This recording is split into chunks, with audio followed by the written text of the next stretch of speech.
안녕하세요. 저는 얼마 전 시댁 식구들의 욕심으로 남편과 이혼하고 지방에서 홀로 아이를 키우고 있는 40대 평범한 여성입니다. 오늘 제가 이렇게 사연글을 보내게 된 건 정말 욕심만 가득한 시댁 사람들의 진짜 모습을 많은 사람들에게 알려드리고 싶어서예요. 남편과 저는 평생을 지방에서 살아온 토박이들이에요. 그러니 각자의 부모님들도 같은 지방에서 사시고 계시죠. 남편과의 결혼은 그냥 정해진 순서에 따른 결과였다고 생각해요. 물론 결혼이라는 건 좀 더 신중해야 하는 게 당연하지만 다르게 보면 여러 가지 상황이 충족되어야만 가능한 일이니 결혼할 상황이었다고 볼 수도 있죠. 솔직히 결혼할 때 시부모님을 보고 이 결혼이 나쁘지 않겠구나 싶기도 했었어요. 그만큼 괜찮은 분들이셨거든요. 그렇지만 문제는 그분들이 아니더군요. 바로 남편의 누나들이 문제였어요. 위로 10살 그리고 8살 차이가 나는 두 신우들이요. 제가 남편과 동갑이었으니 신우들과 저도 똑같이 나이 차이가 났어요. 그리고 첫 만남도 무척 인상적이었죠. 아가씨가 우리 동생이랑 결혼할 사람? 만나서 반가워요. 난 첫째 누나예요. 이렇게 예쁜 아가씨랑 결혼을 하다니 복받았네 우리 동생. 근데 평소에 요리는 안 하나 봐요? 손톱이 엄청 긴 걸 보니까. 언니, 설마 그렇겠어? 동생이 엄마 덕분에 얼마나 입이 고급인데 설마 요리도 못하는 여자 데려왔으려고? 근데 공장에서 일한다는데 괜찮겠어요? 우리 동생 아침에 식사 안 하면 안 되는데 공장 다니면 일찍 나가야 해서 밥 차릴 수 있으려나 모르겠네. 신우들의 말에는 뾰족한 가시가 있었어요. 듣고 있는데 벌써부터 피곤하더군요. 그렇지만 제가 시누이들과 같이 살 것도 아니고 크게 문제 없을 거라 생각했어요. 시누들이 말하는 것만큼 남편이 유별나거나 그런 걸 요구한 적은 없었거든요. 솔직히 저도 당하고만 있는 성격은 아닌지라 만약 당연하게 그런 걸 요구했다면 당장이라도 박차고 나왔을 거예요. 지금 마음으로는 그때 그렇게 박차고 나왔더라면 나이 들어서 그런 마음고생은 안 했어도 됐지 않을까 싶은 마음이 들기도 하지만 그것도 제 팔자겠죠. 어쨌든 저희 결혼은 생각보다 순탄하게 흘러갔어요. 남편은 당시에 작은 회사에서 일하고 있었고 저는 공장에서 생산직으로 일하면서 열심히 생활을 이어나갔죠. 제 예상대로 신우들과 만나는 일은 그리 많지 않았어요. 대신 시부모님과는 자주 만났었죠. 직장 일로 바쁜 저희들이 끼니를 잘 챙기지 못할까봐 항상 걱정하던 시모는 저희를 시부모가 운영하는 음식점에 항상 불렀어요. 시부모는 당시에 그 지역 주민들에게 인기가 많은 음식점을 운영하고 있었거든요. 그걸로 돈도 많이 버셨고 가게도 확장을 고민할 정도의 상황이었어요. 일주일에도 몇 번씩 남편과 저는 시부모의 가게에서 식사를 하고 담소도 나누고 좋은 시간을 보냈어요. 신우들과 만날 일도 크게 없었으니 마음도 편했죠. 시부모님들은 대화를 하면 할수록 좋은 분이었어요. 두 분도 함께 일을 하시는 상황이라서 그런지 모르겠지만 저희가 맞벌이로 힘든 상황을 모두 이해해 주시더라고요.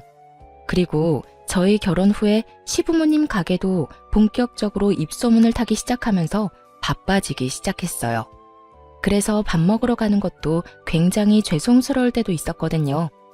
그럴 때는 주말에 시모를 위해 일을 도와드린 적도 많았어요. 제가 결혼 3년 차쯤 됐을 때 시부가 가게 쉬는 날 저희를 불렀어요. 집에 갔더니 시부모와 신우까지 모두 앉아 있었죠. 무슨 일인가 싶었는데 시모 입에서 나온 말들은 저희를 심란하게 만들었어요. 얘들아, 요즘 우리 가게가 많이 바빠. 그래서 직원을 뽑으려고 하는데 사람 뽑기 전에 우리 가족들 중에 원하는 사람들이 있는지 물어보려고 불렀다. 너희들한테는 굳이 우리가 하는 일 물려줄 생각은 없었는데 가게가 잘 되니 욕심이 나는 것도 사실이야. 너희들이 좋은 직장에서 일을 하고 있다면 이런 말도 안 했을 텐데 지금 큰애랑 작은애 둘 다 쉬고 있지 않니? 돈 벌 생각으로 직원으로 들어올 생각은 없어? 시모의 말에도 일리는 있었어요. 장사가 어느 순간부터 잘 되기 시작하니 좀 아까웠겠죠. 그런데 그것만 보고 덤비기에는 무척 힘든 일이었어요. 옆에서 봐왔으니 더 잘 알 수밖에요. 일찍 일어나서 밑준비를 해야 하는 건 물론이고 늦게까지 있어야 하는 그 일들을 섣불리 시작하기에는 다들 마음이 가지 않았을 거예요. 게다가 큰 신우는 전업주부고 작은 신우도 파트타임으로 일을 하고 있었으니 누구 하나 맡아 하기를 꺼리는 눈치더라고요.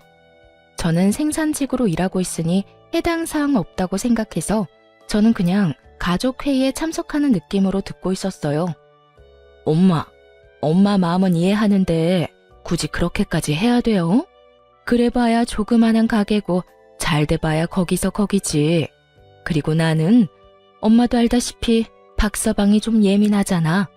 반찬 냄새 묻혀서 집에 들어가면 얼마나 난리를 치겠어요? 큰 신우의 말을 듣던 시모가 작은 신우를 쳐다봤어요. 우리도 안 돼요. 엄마 생각해봐요. 나 파트타임으로 일도 하고 그 뒷시간은 애들 봐야 해서 또 바쁘고. 그리고 나처럼 약한 사람이 힘든 가게 일을 어떻게 해. 아무리 봐도 나한테는 무리예요. 그러면 아무도 안 하겠다는 거냐? 그러면 옳게 가면 되지. 공장 다니는 것보다는 엄마네 집에서 일하는 게 훨씬 낫지 않아? 갑자기 저한테도 화살이 돌려지자 저도 당황했어요. 저는 그래 옳게. 그게 좋겠네. 어차피 공장 일도 힘들잖아. 그럴 거면 그냥 어머니 도와서 일하면 딱 될 것 같은데. 공장에서 일한다고 돈 많이 주고 그런 거 아니잖아. 그리고 가족끼리 일하는 게 얼마나 편한데 그렇게 해줄 거지? 거의 반강제로 떠밀다시피 저를 설득하려 하더군요. 솔직하게 말해서 저는 싫었어요. 공장 일을 엄청 좋아해서 한 건 아니지만 그 일이 이미 익숙했고 무엇보다 시댁이잖아요. 아무리 좋은 사람이라도 모르는 사람과 일하면 트러블이 생기는데 시부모님과 같이 일하면 그런 일이 생겼을 때 풀 수 있을 상황도 아니고 모조리 제가 감당해야 한다는 게 너무 싫었거든요. 그래서 저도 거절의 말을 꺼냈어요. 형님, 잘 다니는 직장을 그만두는 것도 이상하잖아요. 게다가 어머님 일하시는 거 보니 가벼운 마음으로 시작해도 될 일도 아니고. 그러니까 올케가 제격이지. 결혼한 지 얼마 안 됐으니까 빨리 가족이 돼야 하잖아. 그러면 같이 일하는 게 최고야. 올케라면 믿고 맡길 수도 있어서 더 좋지. 생각해봐. 공장이 얼마나 힘든데. 조금만 더 늙으면 그 일 못할걸? 근데 우리 엄마 봐. 아직까지 얼마나 정정하셔? 그러니까 제발 올케가 맡아줘, 응? 큰 신우와 작은 신우가 말을 꺼낼수록 시모의 얼굴에 기대감이 마구마구 생기더군요. 그걸 보니 차마 못하겠다는 말도 못하겠더라고요. 시부모님이 나쁜 사람들이었으면 절대로 하겠다고 하지 않았을 텐데 워낙 자상하고 또 신중하신 분들이라 결국 제가 하기로 결정했어요. 그리고 신우들이 내게 일을 떠맡긴 것을 제외하면 그 말에 틀린 말은 없었으니까요. 공장에서 일하는 게 힘든 것도 사실이고 늙어서까지 하기에도 나쁜 직업이라는 것도 맞는 말이니까. 알겠어요. 그럼 제가 맡을게요. 제 입에서 그 말 한마디 나오기만 기다렸는지 신우들이 엄청 좋아하더군요. 물론 겉으로 티는 내지 않았지만 그렇게 제가 시부모 가게에서 일하기로 하고 가족회의가 끝났어요. 신우들은 귀찮은 일 제게 떠넘기고 기뻤는지 고맙다며 난리도 아니었어요. 그렇게 저는 시모, 시부와 함께 가게 일을 하게 됐어요. 처음 1년은 정말 무슨 일인가 싶을 정도로 일이 힘들어서 정신이 없었는데 그것도 익숙해지면 다 같은 일이라 그런지 점차 몸에 더 익어서 괜찮아지더군요. 그렇게 2년, 3년이 지나자 시모는 제게 가게 주력 메뉴의 레시피도 알려주고 점점 더 중요한 것들을 알려주기 시작했어요. 솔직하게 말해서 그냥 가게 도와주는 일이라고 시작했는데 시모가 점점 더 중요한 걸 알려줄 때마다 의아하게 생각하긴 했어요. 게다가 가게가 더 잘 되기 시작해서 확장을 한 뒤에는 생각보다 가게 값어치가 꽤 있다는 걸 깨닫기도 했고요. 어머님, 그런데 진짜 저한테 가게 레시피 다 알려주셔도 돼요? 응? 그게 무슨 소리야? 가게가 너무 잘 되잖아요. 이거 다음 사장한테 알려줘야 하는 거 아니에요? 왜 그때 저희한테는 가게에서 일할 사람 찾는다고 하셔서. 아, 그거 말이지? 그때는 그랬지. 잘 될 거라는 보장도 없고 그게 될 거라는 보장도 없었으니까. 그때는 그냥 직원 뽑는다고 말한 거였지. 그래도 가족 중에 할 사람이 있으면 내가 가진 거 다 알려줄 생각이긴 했어. 음식 솜씨라도 가지고 있으면 어디 가서 굶어 죽진 않을 테니까. 그리고 가게가 잘 되면 나랑 같이 일하는 사람한테 가게 물려줄 생각도 했었고. 가게를 물려줘요? 그래, 이렇게 잘 되는 가게 이왕이면 가족이 이어받아서 하면 좋잖니? 그때는 이렇게 확장까지 할 정도로 잘 될지 몰랐다만 그래도 네가 해준다고 해서 얼마나 다행인지 몰라. 내가 무슨 일이 생겨도 이제는 네가 사장이 되어 이끌어가면 되니까. 이 정도 규모면 부족함은 없이 살 수 있을 테고. 저는 시모의 말에 깜짝 놀랐어요. 뒤를 이어받으라는 말이 사장이 되라는 말이라고는 생각도 못했으니까요. 레시피 알려주면서 열심히 가르쳐 주실 때부터 이상하다고 생각했지만 진짜로 저에게 뒤를 잇게 할 거라고는 생각 못했거든요. 시모의 말에 마음이 좀 뭉클해졌어요. 그래서 저도 더 열심히 가게 일에 힘썼어요. 그런데 그 이야기를 듣고 몇 주 뒤에 큰 신우가 저한테 잠시 밖에서 만나자고 하더군요. 저는 가게로 오라고 했지만 시모 있는 데서는 하기 힘든 이야기라길래 저도 무슨 이야기를 하려나 싶어 큰 신우를 만나러 갔어요. 약속 장소에 도착했더니 큰 신우가 굉장히 화가 난 얼굴로 저를 기다리고 있더군요. 무슨 기분 나쁜 일이라도 있었나 하는 마음으로 말을 걸었는데 큰 신우가 대뜸 저한테 소리를 빽 질렀어요. 옳게, 어떻게 그럴 수가 있어? 네? 엄마 가게 말이야. 엄마가 올케한테 가게 물려주겠다고 했다며? 아니, 어떻게 그 가게를 올케한테 물려준다 그래? 뜬금없는 신우 말에 어이가 없는 건 저였어요. 애초에 두 딸한테 기회를 먼저 준 게 시모였고 그거 귀찮고 싫다고 저한테 떠밀었던 게 신우들이었으니까요. 그런 건 원래 딸들이 물려받는 게 당연하지. 어떻게 엄마랑 일하면서 그런 짓을 해? 아무리 돈에 눈이 멀어도 그렇지. 가게를 홀라당 가져갈 생각을 하냐고. 설마 그거 노리고 그때 일하러 들어가겠다고 한 거였어? 그때부터 작정했던 거냐고. 형님께서 무슨 이야기 하시는지 잘 모르겠네요. 그때 시어머니 밑에서 일하라고 등 떠밀었던 건 형님이잖아요. 그래서 제가 일 그만두고 들어가게 된 거고. 기억 안 나세요? 그랬긴 했지. 그렇지만 그때는 그냥 직원이었지. 그 가게 물려받는다는 거 알았으면 내가 했을 거야. 듣고 보니 참으로 욕심이 가득한 말이었어요. 그걸 숨길 생각도 없어 보였고요. 형님, 제가 하겠다고 한 게 아니라 어머님이 그렇게 정했다고 하신 거니까 어머님한테 여쭈어 보세요. 저한테 이러시는 거 시간 낭비고 서로 기분만 나빠질 뿐인 거 아시잖아요. 그 가게가 지금 당장 내 것인 것도 아닌데 왜 저한테 이렇게 화를 내는지도 모르겠고 이 상황 자체가 정말 어이없다고 생각하거든요. 제 말에 큰 신우가 새침한 표정으로 묻더군요. 그래, 그럼 내가 엄마한테 직접 이야기할게. 어떤 결과가 나오더라도 나한테 원망은 갖지 마.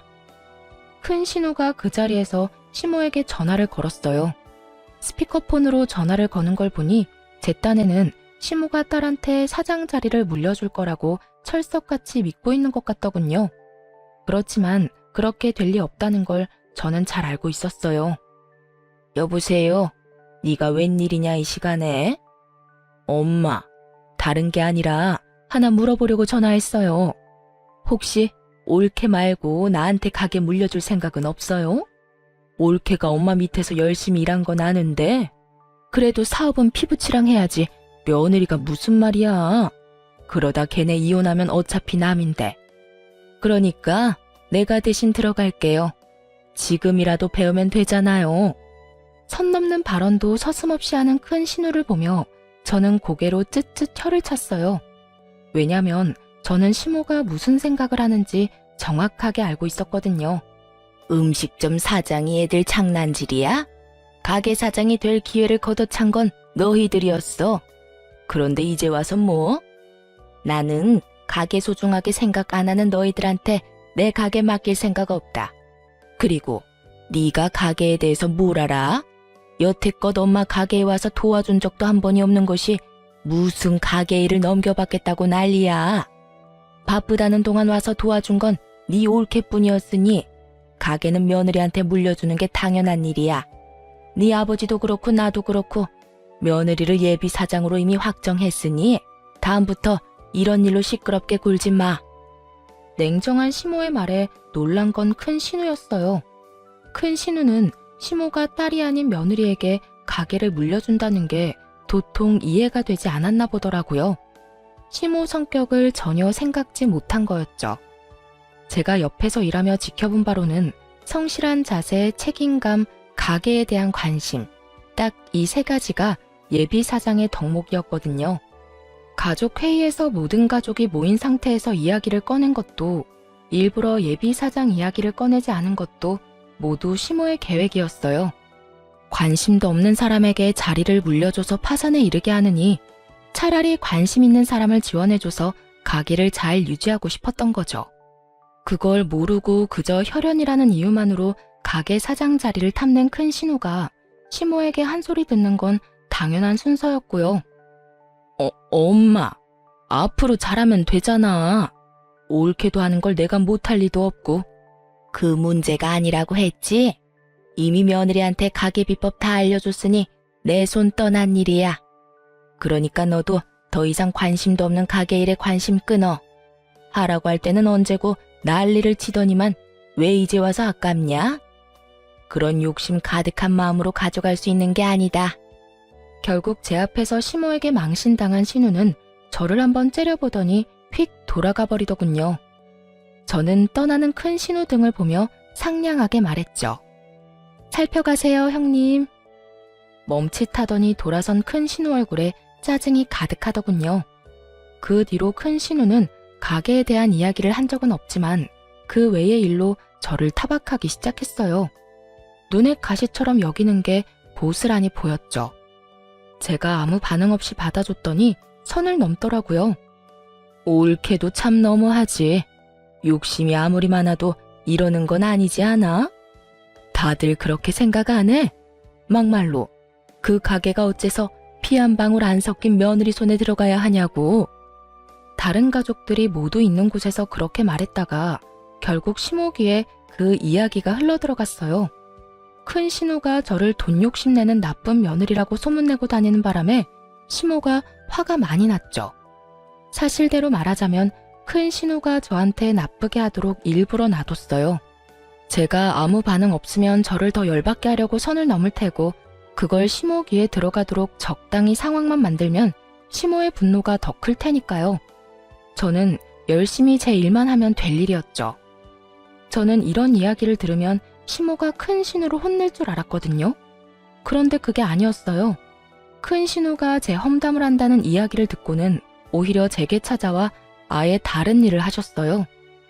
아가, 미안하다. 내가 우리 집안 간수를 못해서 성실한 네가 험담을 듣도록 만들었어.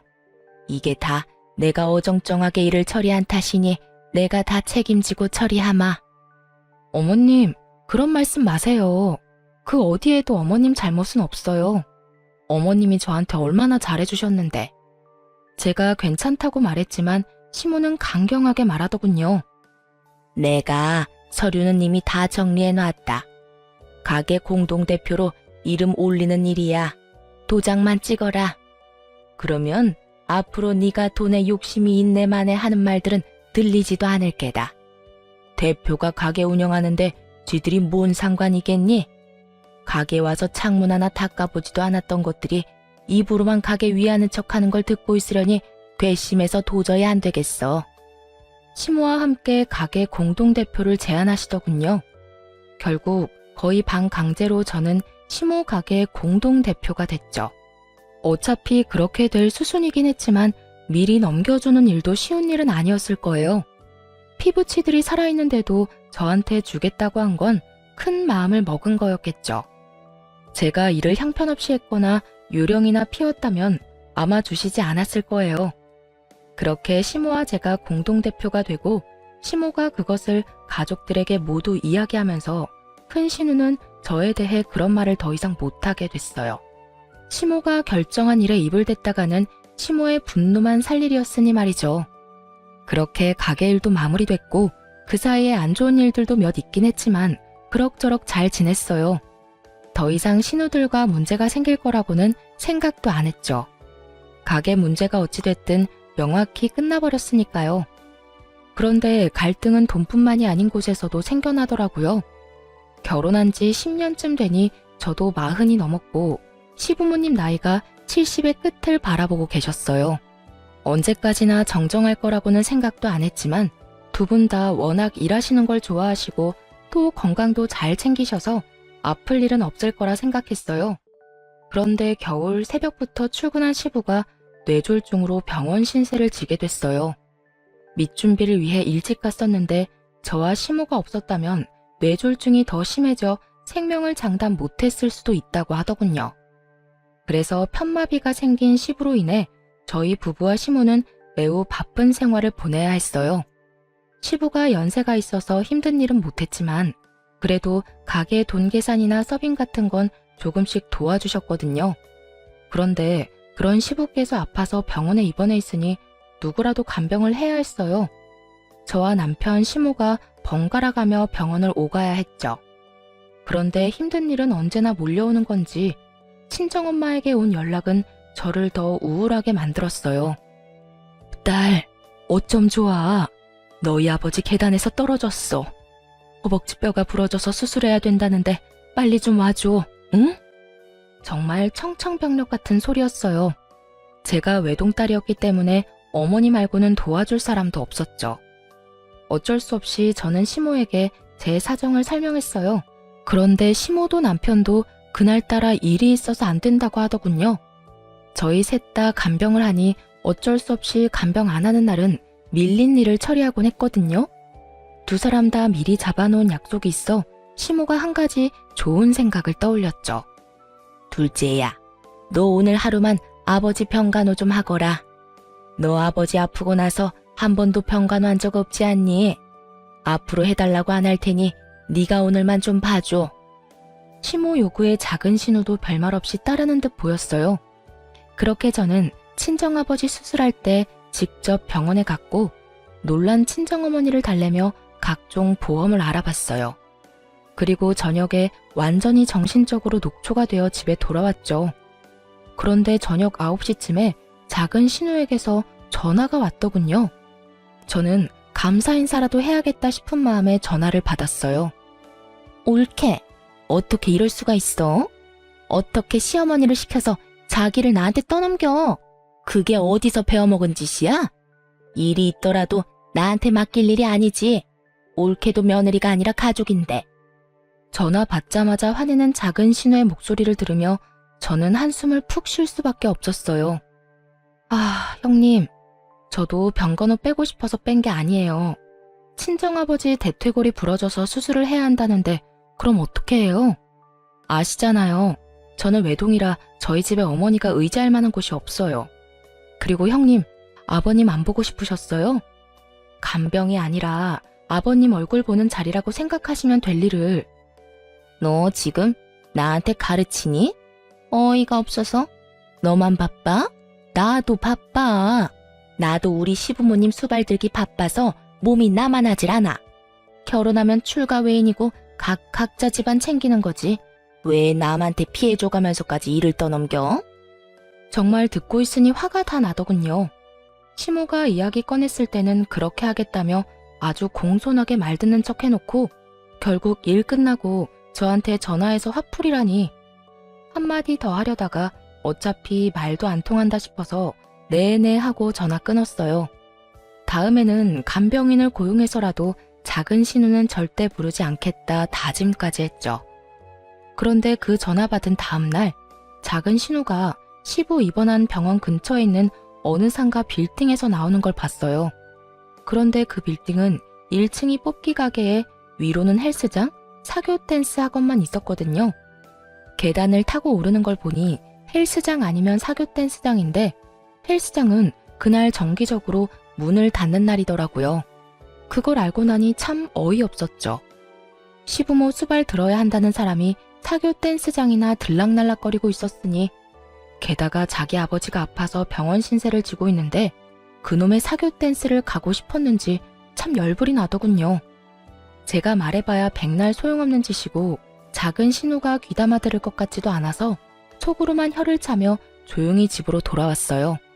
그런데 말이죠. 며칠 뒤에 저는 뜻밖의 전화를 받았어요. 바로 작은 신우의 남편인 아주버님이 저한테 연락을 했더라고요. 원래 연락을 할 일이 없는 사이고 무슨 일이 있으면 남편과 작은 신우 통해서 말을 전하는 게 더 편한데 직접 제 전화로 전화를 하셨더라고요. 처음에는 모르는 번호라서 아예 안 받으려고 했었죠. 그런데 연달아 연락하는 모양새가 왠지 스팸 전화는 아닌 것 같아 전화를 받았어요. 처남댁, 내가 꼭 처남댁한테 하고 싶은 이야기가 있어서 전화했어. 아, 네, 아주버님. 말씀하세요. 무슨 일 때문에 연락하셨어요? 저는 아주버님이 제게 물어볼 게 있나 보다 싶었죠. 신우를 통하지 않고 연락이 왔으니까요. 그런데 아주버님이 아주 묘한 소리를 하더군요. 우리 와이프 오늘로 벌써 나흘째 장인어른 병간호 중이야. 부모님 아프니 가볼 수 있지.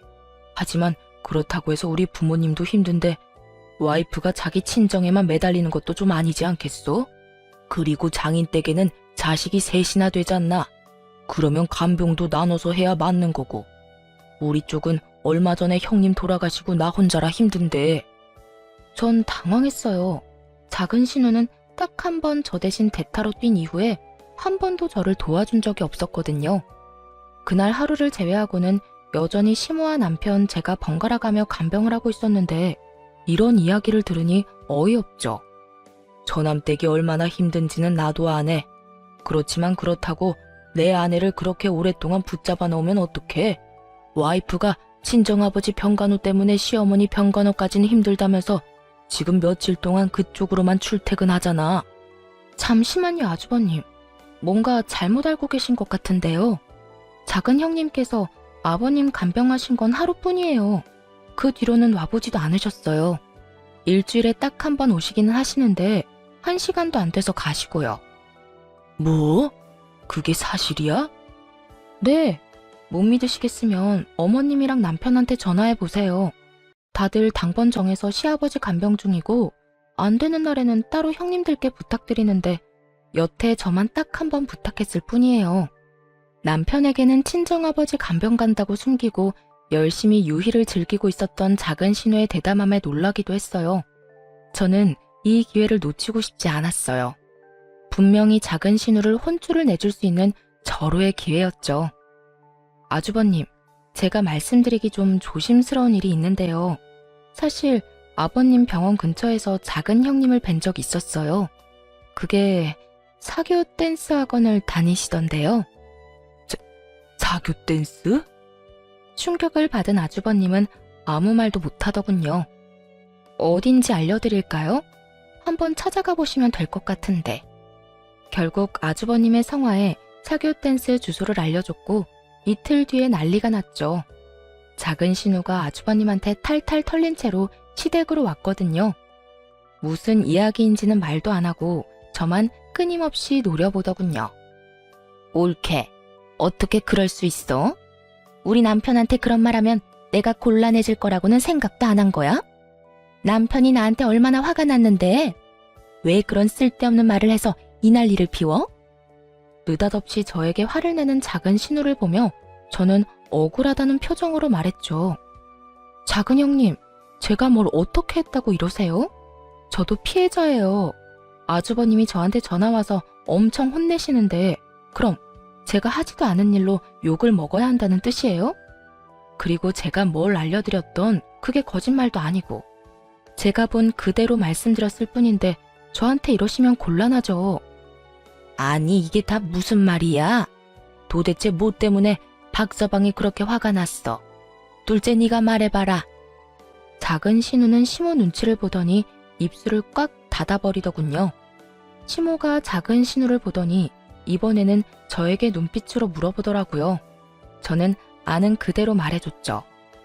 아주버님이 저한테 전화와서 작은 형님을 왜 자꾸 부르냐고 벌써 며칠째 장인어른 병간호하느라 시어머니 병간호는 하지도 않는다며 저한테 너무하다고 화를 내셨어요. 그래서 제가 무슨 소리 하시냐, 작은 형님은 딱 한 번 나 대신 병간호 해준 거 말고는 병간호 한 적 없다고 말씀드렸죠. 작은 형님이 어디 가시는지 궁금해 하시길래 제가 본 그대로 사교 댄스 학원에 다니시는 것 같다고 말씀드렸을 뿐이에요. 뭐? 야, 너희 아버지 핑계대고 지금 탱자탱자 놀았어? 그것도 사교 댄스? 네가 정신이 나갔네, 정신이 나갔어. 그런 주제에 올케가 하루만 네 아버지 간병해달라는 거 가지고 그 난리를 쳤어? 시어머니도 친정아버지도 너한테는 사교 댄스보다 못하다 이거야? 모든 걸 알아버린 시모가 작은 신우의 등짝을 후려째더군요. 속이 어찌나 시원하던지. 작은 신우가 저를 노려봤지만 뭐 어쩌겠어요. 자기가 뿌린 대로 거둔 것을. 솔직하게 말해서 작은 신우가 그렇게 난리만 안 쳤어도 신우가 사교 댄스 다닌다는 건 말 안 했을 거예요. 그러게 마음을 좀 곱게 쓸 것이지. 어쨌든 이 일 이후로 작은 신우는 남편에게도 밉보이고 어머니에게도 한 소리 들은 후로 본인 시어머니 수발에만 전념하며 지냈어요. 시모가 친정아버지 병간호 될 생각도 하지 않고 시어머니나 모시라고 하면서 앞으로 2번 다시 친정 핑계대고 거짓말로 속이지 말라고 큰 소리를 치셨죠. 결국 이 2 사건으로 저와 신우들의 관계는 완전히 틀어졌어요. 대신 시모와의 관계는 돈독해졌죠. 시부는 꽤 많이 회복이 되기는 했지만 정상적인 생활은 거의 불가능했어요. 편마비로 인해서 부축이 없으면 거동도 잘 안 될 정도셨거든요. 시모가 처음에는 입원을 시키려고 했는데 그마저도 신우들 반대에 잘 되지 않았어요. 엄마, 아버지를 왜 입원시켜? 집에서 충분히 돌볼 수 있는데. 나도 며느리 고생시키고 싶진 않다. 그리고 다들 일하는데 어떻게 너희 아버지를 집에서 돌봐? 말도 안 되는 소리야. 왜 말이 안 돼? 내가 복지센터에 상담해봤어. 주간 보호라고 낮 동안 어르신들 봐주는 거 있대. 점심도 주고 어린이집처럼 차량으로 집까지 이동도 해주고. 그거 하면 될 것 같은데? 형님, 그런데 그것도 돈이 좀 들던데 거기에 드는 비용은 셋이서 나누면 될까요? 솔직히 당장 집에서 내내 시부를 보라는 것도 아니니 그 정도는 이해하고 넘어가려고 했어요. 어차피 3남매이니 셋이서 나누면 돈도 얼마 안 될 테고 좀 힘들긴 하겠지만 퇴근하고 조금만 시간 보내면 잠자는 시간일 테니까요. 그런데 신우들이 그 돈을 절대 못 준다며 버티더군요. 그 이유가 더 웃겼어요. 올케, 정말 욕심이 끝도 없네. 올케가 어머니 가게 물려받을 건데 왜 우리까지 책임을 떠안아야 해? 막말로 부모님 재산이 저 가게 하나인데 그거 가져가면서 부모님 모시는 것도 우리한테 맡기려고 한 거야? 가게를 가져갈 거면 책임도 같이 져야지. 그러면서 돈은 절대 못 준다며 버티더군요. 저는 답답해서 남편에게 말했어요. 형님들이 주간보호 비용도 저희한테 다 내라고 한다고 말이죠. 그런데 남편 말이 더 웃겼어요. 누나들 말 틀린 거 하나 없지. 솔직히 당신이 가게 물려받으면 우리 부모님 재산 다 물려받는 거랑 똑같은데 왜 누나들이 돈을 내야 해? 당신 돈도 잘 버는데 당신이 내면 되잖아. 지금 나더러 아버님 수받들면서 돈까지 내라고? 가게 물려받았다고? 그 가게 물려받기 싫다고 난리치던 사람들이 형님들이야. 게다가 가게 물려주신 것도 어머님 뜻이었고 내가 달라고 졸라서 받은 것도 아닌데 왜 내가 모든 걸 책임져야 하는데. 나도 돈 못 내. 그러니까 집에서 아버님 모시자. 그러면 되겠지? 열받은 제가 그렇게 말하자 남편은 남의 집안 사정처럼 그럼 그렇게 하던가 하며 코웃음을 치더군요. 남편은 제가 왜 그런 말을 했는지 눈꼽만큼도 이해를 못하고 있더군요. 뭐 놔뒀어요. 어차피 나중에 피 볼 건 남편인 게 뻔했으니까요.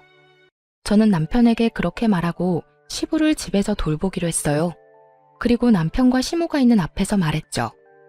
어머님, 저희 사정상 아버님을 집에서 모셔야 할 것 같아요. 그런데 가게를 닫을 수는 없으니 제가 일하는 동안은 어머님이 아버님을 모셔주시고 제가 퇴근하는 시간부터는 제가 아버님을 모실게요. 그럼 아들, 너는 어떻게 할 거냐? 네? 제가 왜요? 저 일하느라 바빠요. 그럼 며느리는 일 안 하고 쉬니? 너는 주말에 아버지 보면 되겠구나. 그리고 나 힘들 때 틈틈이 도와주고. 역시나 공정한 시모가 그렇게 남편의 역할까지 정해주고 시부의 집 간병이 시작됐어요. 처음에는 어떻게든 굴러갔지만 시간이 지날수록 힘에 부처하는 게 보이더군요. 특히 연로하신 시모의 컨디션이 나빠지기 시작하자 남편이 불려가는 일이 많아졌어요. 결국 시모의 부름이 감당이 안 된 남편이 저에게 화를 내기 시작하더군요. 당신은 도대체 책임지지도 못할 일을 왜 시작한 거야? 내가 당신보다 더 많이 아버지 얼굴 보고 있는 건 알아? 그게 뭐 잘못됐어? 그리고 억울한 척 하지 마. 내가 당신보다 더 많이 아버님 수발 들고 있거든? 수발만 들어. 집안일에 육아에 가게일까지 내가 다 하는데 당신이 뭐가 그렇게 못마땅해. 그리고 당신이 당신 부모님 간병하는 게 무슨 잘못이야? 그게 이상한 일이야? 당연한 일이지. 그리고 입원이며 주간보호 모두 거절한 게 당신들 남매야. 왜? 이제 와서 당신 할 일 많아지니까 힘들어? 그럴 거면 그때 왜 형님들 편들면서 나한테 그딴 소리 했어? 내 말 안 듣고 입맛대로 하고 싶어 했던 당신 탓이지. 그래서 나 엿먹으라고 이랬어? 내가 당신을 괴롭힌 게 아니라 당신이 스스로 제 무덤 파고 들어간 거겠지. 지금 그걸 말이라고. 됐어. 다 때려치우고 당신 가게 그만둬. 내가 회사 그만두고 가게 일할 테니까. 갑자기 그게 무슨 소리야? 당신이 왜 회사를 그만두고 가게를 해? 진짜로? 진짜 일 그만두고 가게 일하겠다고? 대체 왜? 내가 언제까지 당신 눈치 보면서 살아야 해? 이번 일도 봐. 당신이 하라는 대로 안 하니까 나 엿먹이려고 이런 수작질한 거 다 알아. 어머니 아버지가 당신 좋아한다고, 당신한테 의지한다고 나를 별것 아닌 놈 취급한 건 당신이야. 어이가 없었어요. 저는 그저 바쁘게 살았던 것뿐인데 대체 어디에서 무슨 소리를 듣고 일어나 싶었죠. 당신이 뭔데 우리 집안에 들어와서 당신 하고 싶은 대로 다 해? 앞으로 내 말 안 들을 거면 이 집에서 나가면 돼. 난 당신 들러리로 살 생각 없으니까. 찌질함의 끝을 보여주는 남편놈의 얼굴을 보며 저는 이게 해결될 문제가 아니라는 걸 깨달았어요. 남편의 마음이 닫혀진 게 눈에 보였거든요. 단순한 싸움으로 끝날 수도 있었던 일을 남편은 단순하게 해결할 생각이 없더군요. 집에서 나가라는 말에 제가 나지막이 되물었어요. 당신 이혼하자는 거야? 그래, 말길 잘 알아듣네. 이혼해. 가게는 나한테 넘기고. 그 가게 당신 것도 내 것도 아니거든? 어머님한테 물어보고 와. 그리고 이혼하는 거 나도 찬성이야. 부모님 두 분 보고 살았지. 내가 찌질한 당신이랑 두 시누이 생각하면 진짜 이제라도 인연 끊는 거 다행이라고 생각하니까. 결국 저와 남편은 이혼을 하게 됐어요. 남편놈은 아주 기세가 등등하더군요. 제가 없어도 가게 일이며 집안일 다 해결할 수 있을 거라고 아주 호언장담을 했어요. 하지만 이혼 직후 시모의 행동 때문에 남편의 기대는 와르르 무너졌어요. 이혼을 하고 나자 시모가 저를 따로 만나자고 하더라고요. 그래서 나갔더니 그러더군요. 애미야, 네가 고생이 참 많았다. 내 밑에서 힘들게 일도 하고 모자란 아들놈 때문에 이리 이혼까지 하게 돼서. 그래도 내 손주들 엄마잖니?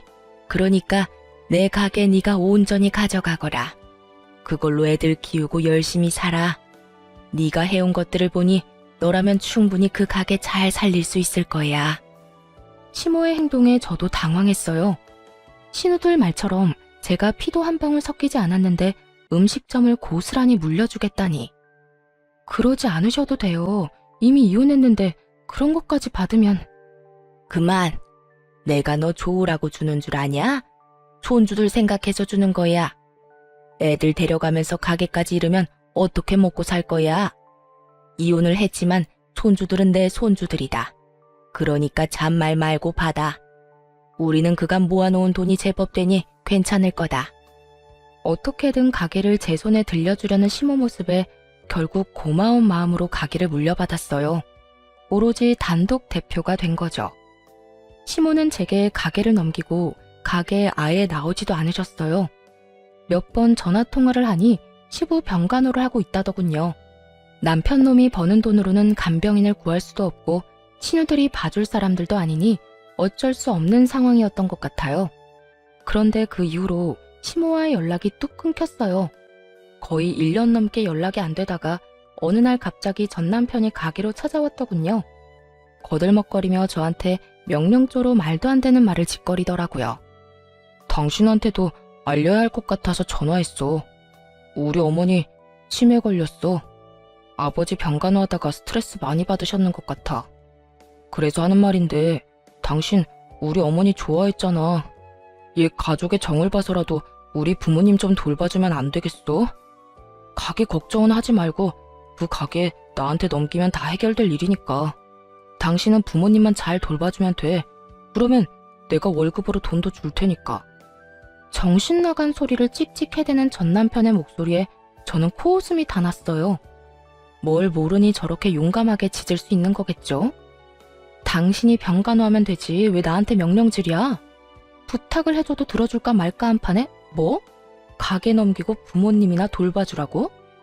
한 달에 월급을 1,000만 원을 준다고 해도 안 한다 이놈아. 이 가게에 어머님이 직접 내 손에 들려주신 거 당신은 모르지? 어머님이 손주들 힘들게 키우지 말라고 나한테 주신 건데 네가 애비면 자식 생각을 해서라도 뺏으면 안 되지. 전 남편놈은 아직까지 어머니와 제가 공동대표라고 알고 있더군요. 제 말을 듣고서야 시모가 대표 자리에 없다는 걸 알고 완전 난리를 쳤어요.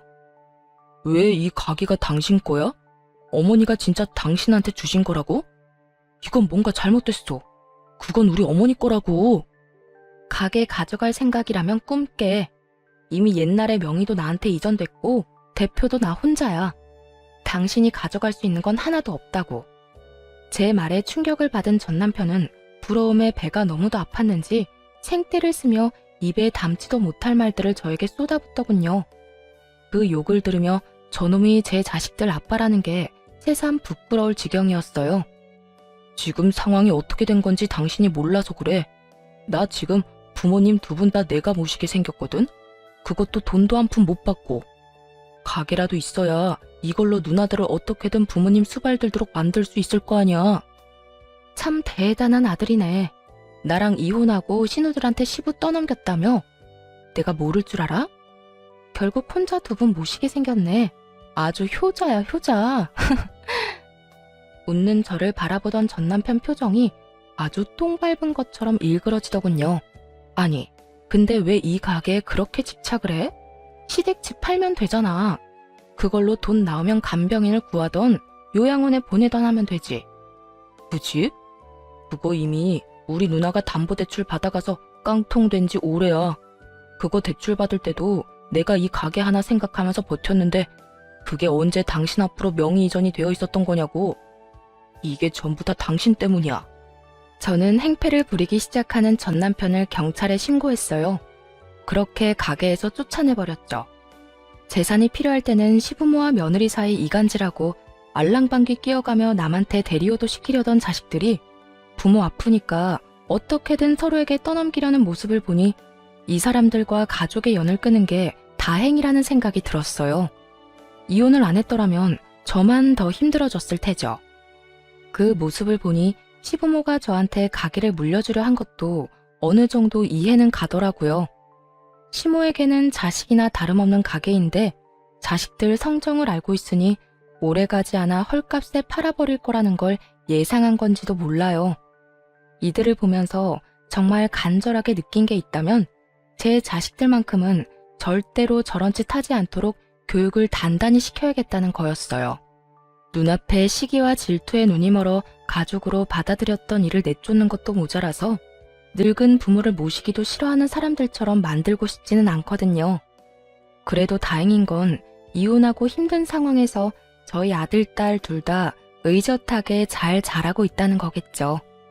더 커서 어른이 되면 저한테 효도를 하겠다며 일하며 자신들을 위해 희생한 어머니가 가장 자랑스럽다고 말하는 아이들 덕분에 오늘 하루도 살아갈 맛이 나는 것 같네요. 여태껏 앞만 보고 달렸어요.